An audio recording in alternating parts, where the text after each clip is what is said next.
भारत में किले तो बहुत हैं, पर कुछ किले सिर्फ इमारतें नहीं होते, वो इतिहास का दिल होते हैं। आज हम ऐसे ही एक किले की कहानी में उतरेंगे। एक ऐसा किला जो सिर्फ पत्थर और गारे से नहीं, बल्कि गौरव, प्रतिरोध और बलिदान से बना है। तो चलिए चित्तौड़गढ़ की इस शानदार कहानी को परत दर परत खोलते हैं। वहां एक कहावत आज भी बहुत मशहूर है, जो चित्तौड़ के रुतबे को एक लाइन में बयां कर देती है। कहते हैं, गढ़ तो चित्तौड़गढ़ और सब गढ़ैया। मतलब किला तो बस एक ही है, चित्तौड़गढ़, बाकी सब तो उसके सामने छोटे मोटे किले हैं। सोचिए कितनी बड़ी बात है ये। तो सवाल ये है कि ये किला इतना खास क्यों है। चलिए एकदम शुरुआत से देखते हैं, इसकी नींव से समझते हैं कि आखिर इसकी जड़ें कितनी गहरी हैं और ये मेवाड़ का दिल कैसे बना। तो देखिए, ये कोई आम किला बिल्कुल नहीं है। ये एक बहुत बड़ा कॉम्प्लेक्स है, बल्कि भारत का सबसे बड़ा किला है। और यही वो जगह है जहां मेवाड़ की सबसे बड़ी, सबसे महान गाथाएं लिखी गई। इसकी कहानी जानते हैं 7वीं सदी से शुरू होती है, जब इसे एक मौर्य शासक चित्रांगत मौर्य ने बनवाया था। लेकिन असली गेम चेंजर मोमेंट आया 734 एडी में, जब बप्पा रावल ने इसे जीत लिया और इसे मेवाड़ राजवंश का केंद्र बना दिया। मतलब 800 साल से ज्यादा ये मेवाड़ की राजधानी रहा, पर इतनी ताकत के बावजूद इसमें एक बहुत बड़ी, कह सकते हैं, जानलेवा कमजोरी थी, और वो थी इसकी लोकेशन। ये एक अकेली पहाड़ी पर बना था, जिसका मतलब था कि दुश्मन बड़ी आसानी से इसे चारों तरफ से घेरकर अंदर आने जाने के सारे रास्ते, सारा खाना पानी बंद कर सकते थे। और इसी कमजोरी का फायदा उठाकर हुई इसकी पहली बड़ी परीक्षा। अब हम कहानी के उस हिस्से में जा रहे हैं जहां इतिहास और कविता, सच्चाई और कथा एक दूसरे में ऐसे घुल मिल गए हैं कि उन्हें अलग करना लगभग नामुमकिन सा लगता है। जी हां, हम बात कर रहे हैं रानी पद्मिनी की मशहूर कहानी की। वो कहानी जो कहती है कि उनकी बेमिसाल खूबसूरती की चर्चा दिल्ली तक पहुंची और सुल्तान अलाउद्दीन खिलजी को चित्तौड़ के दरवाजे तक खींच लाई। लेकिन यहां पर हमें थोड़ा रुककर कथा और इतिहास को अलग करना पड़ेगा। देखिए, पद्मावत एक बेहतरीन महाकाव्य है, इसमें कोई शक नहीं। पर वो लिखा गया था 1540 में, यानी इस घेराबंदी के 200 साल से भी ज्यादा बाद। इतिहासकार क्या मानते हैं? उनका मानना है कि 1303 की जो असली घेराबंदी थी, वो खिलजी की साम्राज्य फैलाने की भूख का नतीजा थी।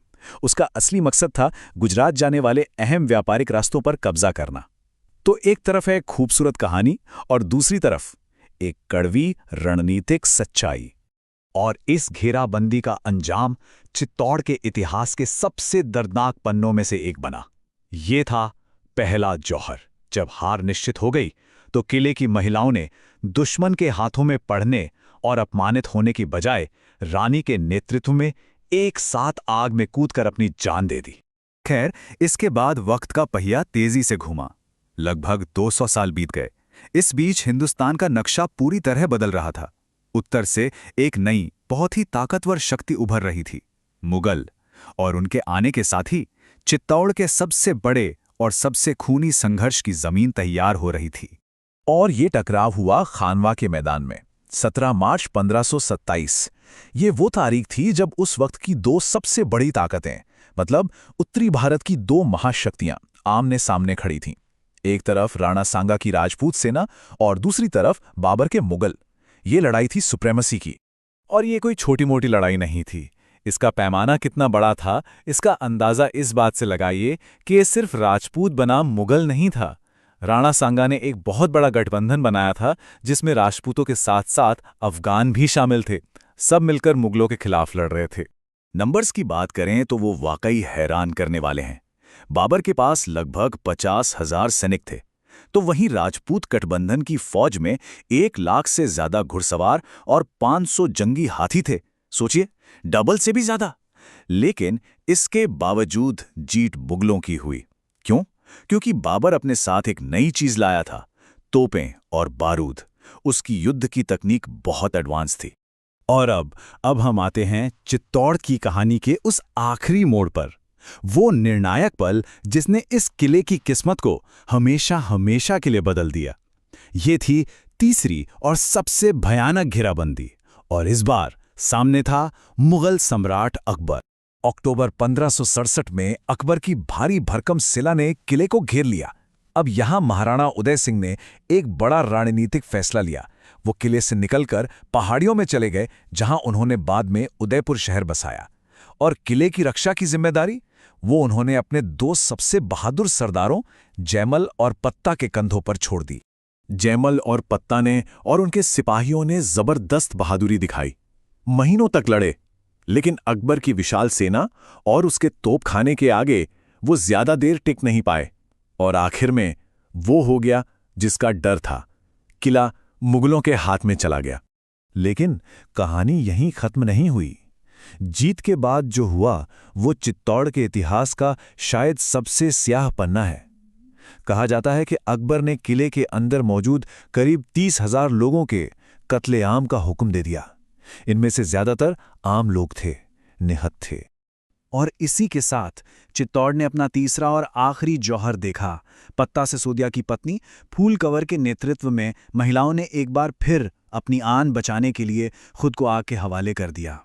तो किला गिर गया, लोग मारे गए। ऐसा लगता है जैसे कहानी यहीं खत्म हो गई, लेकिन नहीं। असल में चित्तौड़गढ़ का पतन इसकी कहानी का अंत नहीं, बल्कि एक नई शुरुआत थी। एक ऐसी विरासत की शुरुआत जो हार मानने से इनकार करती है और जिसकी गूंज आज तक सुनाई देती है। अब मेवाड़ की राजधानी हमेशा के लिए उदयपुर शिफ्ट हो गई, जो पहाड़ियों के बीच ज्यादा सुरक्षित जगह थी। चित्तौड़ हाथ से निकल गया था, लेकिन लड़ाई खत्म नहीं हुई थी। अब यहीं से, उदयपुर से, महाराणा प्रताप जैसे महान योद्धाओं ने मुगलों के खिलाफ अपना संघर्ष जारी रखा। तो आखिर में हुआ ये कि हार कर भी चित्तौड़ जीत गया। मतलब वो राजपूत गौरव और स्वाभिमान का एक अमर प्रतीक बन गया। जैमल और पत्ता की बहादुरी के किस्से किंवदंती बन गए, और चित्तौड़ का पतन एक सबक भी बन गया कि ताकतवर साम्राज्यों से लड़ने के लिए नई रणनीतियों की जरूरत है। आज भी ये किला बेमिसाल बहादुरी और उतनी ही बड़ी त्रासदी की निशानी बनकर खड़ा है। और यहीं आकर एक बड़ा सवाल खड़ा होता है, हम चित्तौड़ की इस कहानी को कैसे देखें? क्या ये सिर्फ बेमिसाल बलिदान और बहादुरी की एक गाथा है, या फिर ये एक चेतावनी भी है कि सिर्फ बहादुरी काफी नहीं होती और सबसे मजबूत किले भी रणनीतिक भूल की वजह से गिर सकते हैं? ये एक ऐसा सवाल है जिस पर सोचना जरूरी है।